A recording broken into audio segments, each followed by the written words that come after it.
te balandi ya info direct ya bokolo ya lelo. Tofongoli magazine na biso mpona koinforme bino ete mercredi 13 août 2025, le président de la République Félix Antoine Tshisekedi a participé à une réunion et vidéoconférence et à EAC et SADC. Reportage. Mercredi 13 août 2024, président de la République démocratique du Congo, Félix Antoine Tshisekedi, na président rwandais Paul Kagame, participa qui na sommet extraordinaire conjoint ya CAC na SADC oyo esalemaki na vision conférence pe kati na sommet yango balobelaki sujet oyo ezali préoccupation majeure kimia ezonga na est ya République démocratique du Congo pe na masolo na bango bazwaki mokano ya kostabiliser région oyo pe kubunda de manière que violence na est esengeli esila masolo elekaki kitoko pe CAC na SADC bazwi mokano que quoi qu'il en soit, quoi qu'il en arrive, esengeli kimia etonga na est ya République démocratique du Congo pe bapaya nyonso oyo bazali kopie moko na moko azonga mboka na ye po Afrique azali kozwa vision mosusu ya sika oyo esengeli ke muninga akende kodéranger muninga te mutu na mutu aluka développement po Afrique lelo esengeli et développer ensemble. Nabanza na masolo oyo Paul Kagame ayokaki pe malamu pe mikolo ezali koya solution ya solo ekomonana. Na masolo ya Congo Central boyeba ete gouverneur Grace Bilolo ayambaki ba députés nationaux oyo bayaki mpona contrôle bolanda.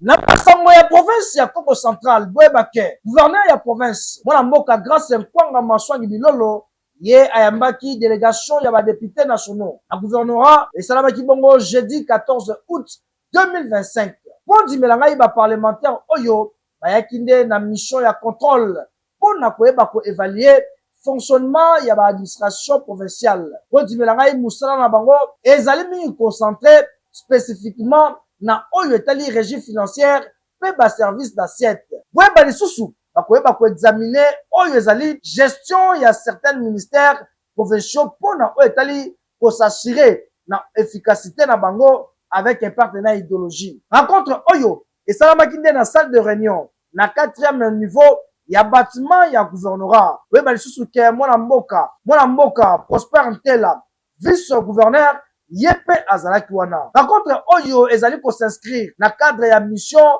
ya surveillance ya Assemblée nationale député bango bayaki mpona kosassurer politique publique oyo ezali kosappliquer correctement na province ya Congo Central. Objectif ezali kogarantir bonne gouvernance na transparence na gestion ya ba affaires provinciales. Po ndimela ngai bazalaki bien accueilli pe bazalaki na esengo mpona kotala accueil chaleureux oyo mwana mboka Grace Nkwanga Maswangi Bilolo gouverneur ya province a réservaki mpona bango. Seni abimisi déjà calendrier mpona ba dépôt ya ba candidature mpona ba élection locale bolanda reportage. Na masolo ya Seni boyeba pe bokanga ke depuis communiqué moko eyotaki kobima mercredi 13 août 2025 commission électorale nationale indépendante bango bazali koannonce oyo ezali lancement ya opération ya dépôt ya ba candidature mpona oyo etali élection ya ba conseiller urbain maire na ba maire adjoint po ndimela ngai ba bourgmestre pe na ba bourgmestre adjoint. Enregistrement ya ba candidature ezali kobanda bongo vendredi 15 août 2025 ndenge communiqué oyo ezali koindiqué bazali kopréciser na koyeba kofungola ba porte ya ba bureau ya réception na traitement ya ba candidature soki ba moyens nécessaires ekomi disponible kasi institution oyo bazali kosengage na oyo etali respect ya délai oyo ezali bongo fixé na calendrier électoral bazali kobenga ba partenaire nyonso na ba partie prenante ya koyeba komobiliser mpona kogarantir succès ya ba élection oyo. Papa mama ozali candidat na ba échéance oyo mibongamaka déjà po ndongwana elingi ebandakala mingi te po ndimela ngai soki oza na ba aspiration ya koyeba kodéfendre valablement entité na yo ntango yango oyo pour que ezala d'une manière légitime. Bientôt rentrée scolaire mais bapara mingi baza kolela mpona bozongi kelasi ya bana na bango parce que baza nanu prêter faute ya insuffisance et moyens. Tolanda reportage.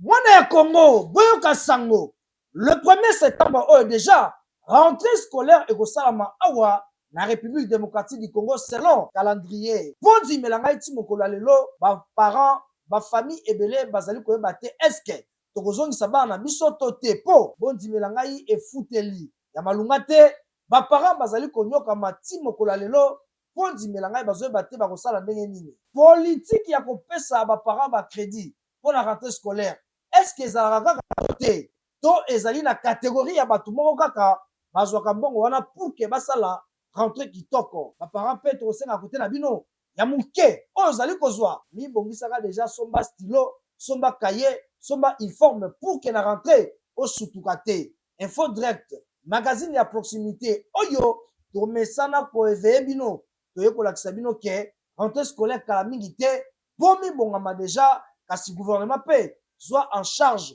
masolo tout pour que bana bazonga na ndenge elongo bani. Tala soki boyoki info direct bosala eloko po bapare belé na minute o mitu ezali kobeta afuta loyer bana balia na rentre boye ekozala pasi makasi. Simba te mbongo ezomonana te koteka eza te biso bana mbongo toka koteka detail mindele baoteka detail biso bana mbongo baoteka mpe eza te to bana tobandi eloko malongo ezomonana eza te mambongo mpe ezosirkile te kasi po nga nateka uniforme bandakala nazoteka te en plus na ekole bati ba uniforme bati bakete bati biloko nyonso sikoyo biso tokoteka ndenge nini po tozwela mpe bana mbongo minerval mbongo ya bakaye estce na ekole bakoteka ba uniforme ndenge wana en tout cas susi na nka yango wana ngi naloba naza likambo mingi ya koloba te babongisa likambo wana ba uniforme baoteka na baekole mpe baoteka yango share koleka biso toteka na bandako mbongo ezomonana te baactivité eza te mbongo pene ezomonana te bato bazosouffrir so okoti na gambela awa omona bauniforme ezotula bakaye ezotula mbongo ezomonana te mais rentrée scolaire kala mingi te ya bana bazozonga classe gratuité olobai gratuité tozomona yango mpe te tozofuta bambongo moko boye opesa mbongo boye mpe mbongo baofuta soki tobali tobana kokalkule bamoko tozofuta baminerval na bambongo bakombosenga biso lelo mieux bolongola gratuité bozonsa biso na bambongo tozofuta parce que tomonana na biso changement eza te mais chef de l'état alança déjà gratuité mingi eza école catholique nde ezotelemela bamakambo nyonso wana nayebi te catholique nde ezodomine monde to ndenge nini to na mboka na biso wana catholique nde ezalaka likolo ya makambo nyonso to ndenge nini là en tout cas je n'arrive pas vraiment à comprendre mais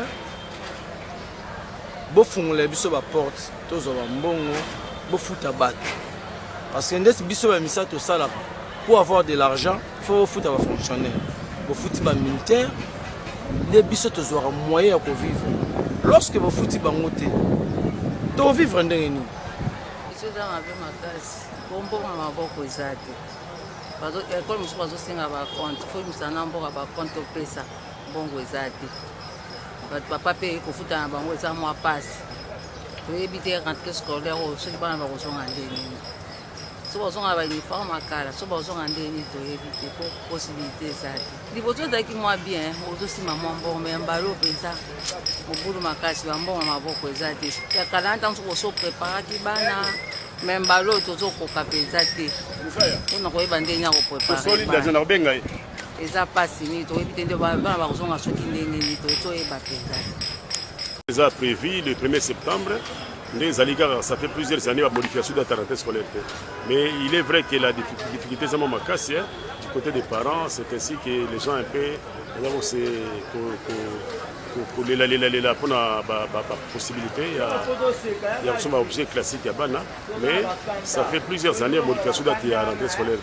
Parce qu'on a compris que si on modifie la rentrée scolaire ou perturber le calendrier scolaire, c'est pourquoi ça fait plusieurs années on modifie la date de la rentrée scolaire. Bakonzi baza dans l'obligation de balanda pa ima etola ka balanda ba parents ba souci à parents ezali nini par rapport à période où il y a rentrée scolaire une période cruciale difficile pour les parents va comprendre que ba pesa ba message de la chaîne nationale pour dire aux propriétaires des écoles, bas un peu clément, il y a accepter tous les enfants, quel que soit, manquement au bazar d'Ango. Moi, je crois que les sages conseils qui sont autorité, il y a EPST, avec ça, responsable, promoteur des écoles, le préfet des études, les directeurs d'école, bas un peu clément, bas gentil, d'accepter tous les enfants, quel que soit, manquement au bazar d'Ango. Bosoto na Prince Kasavu bakanivo nyonso ezali boucher kobanda na victoire ti na bongolo tolanda reportage. Likambu ya kokamwa Prince Kasavubu na ngambu ya komini ya Kalamu kobanda victoire ti okoma na bongolo espace nyonso oyo ekoma nango espace ya kobwakela bafulu po modèle bakanivo etondi mawa plein tala neti liboso ya EP1 pe EP2 matonge awa moyen ya koleka eza te odeur moko ekoma kodégage awa po oleka fo simba zolo toyebi te bosoto oyo ewutaka wapi pe banani bato bayaka kobwaka yango ebongo ntango topusani liboso mama ka niveau nyonso bosoto ezali plein nzoka nde saison sèche oyo esengelaki baprofite mpona kovide bakanivo yango yo asiti lelo ezali kaka boye ntango topusani na mwa liboso bavolontaire bacommerçant oyo batekaka awa basali effort bameki kodebouche balongoli ndambo kasi evandi kaka likolo ya goudron nzoka nde esengelaki pele eya echarge yango na mituka mpo ekende kobwaka po soki etikali awa riske ezali ezonga nango lisusu na kanivo tozokomituna service ya salubrité ya komini ya Kalamu eske ezali kaka ya kombo to existaka mpenza kokamwa bana mboka ezali mpona kotekisa mboka ya paci matra antuka eloko napesa ya paci merci na banzela bata banzela mpe merci sika wana waditonche babwaka matisi ezozonga kaka bamakamisa mpe balinga mpe olongo sotengani bango lelo bakolinga olongo te vike mboka ya na pasi tala basondekeza problème eza babourgmestre bazosala mosala te Kasavubu yango oyo aveni monene ya vraiment aveni moko maire esengeli komesa tala me nayebi te soki balekelaka wapi ifo basala rapide sino to eza malade awa kaka te presque kisasa kobima négligence eza makasi service hygiène mpe ezosala te naseli na président landela makambo soki atikika bato oyo batie na bapose wana bazosala eloko totikala kaka na bayetali bosoto na komini ya Bumbu bakanivo nyonso ezali boucher na aveni Shaba botala ndenge ezopesa pasi tolanda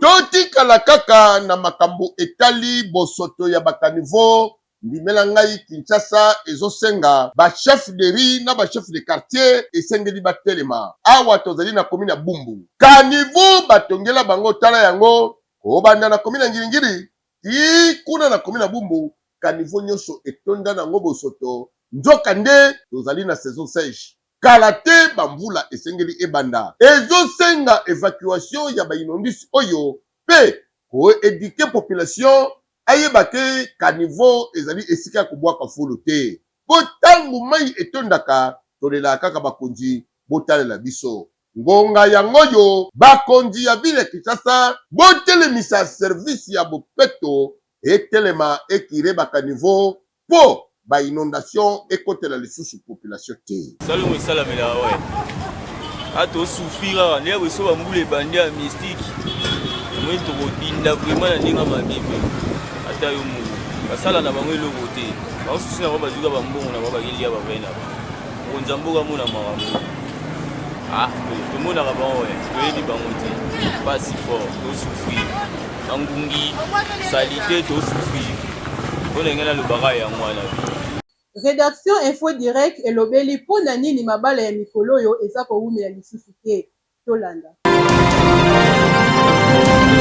lelo na Kinshasa botala bien ba mariage ezali kosalama ebele soki tokomi samedi okomona ke pi mituka ezali koleka bato babalani. Mais eloko magazine d'actualité info direct constate mabala yango ezali koumela te toyebi te mpona nini. Okomona bato na kifiasai bazalaki bien, na kisheri bazalaki bien, ntango mwasi akokota na ndako okomona mwasi a changé to mobali a changé ekomi kocreye badivorce na ndenge akosakana te. Okomona mariage mosusu esali kaka 2 semaines 1 mois oyo bakabwana deja kokamwa.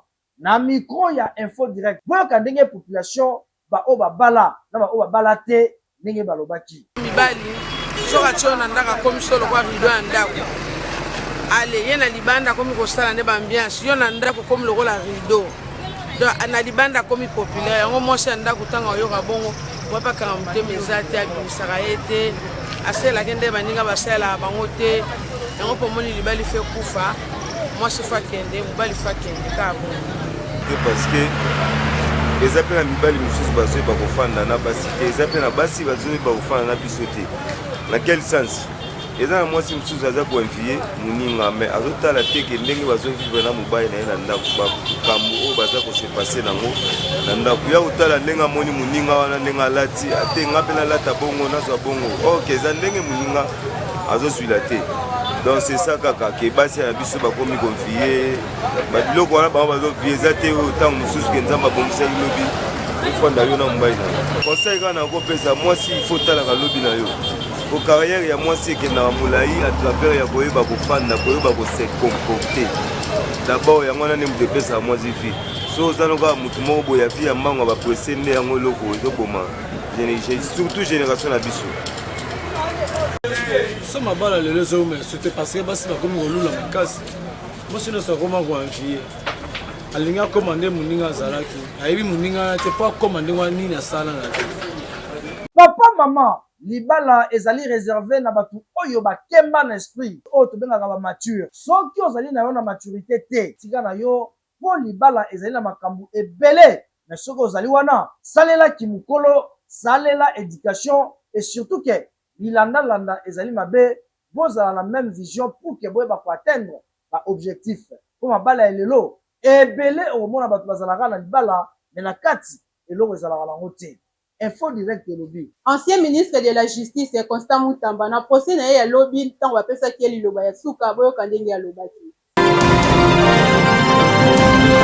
Je voudrais commencer par Psaume 34, 19, qui dit ceci: le malheur atteint souvent les justes, et Dieu l'en délivre toujours. Le Dieu que je sers depuis mon enfance, avec sincérité, celui pour qui j'ai refusé de me compromettre au ministère de la Justice, en servant les pauvres, les orphelins, les veuves, il est juste et vivant. Il ne m'a jamais abandonné, quelles que soient les épreuves.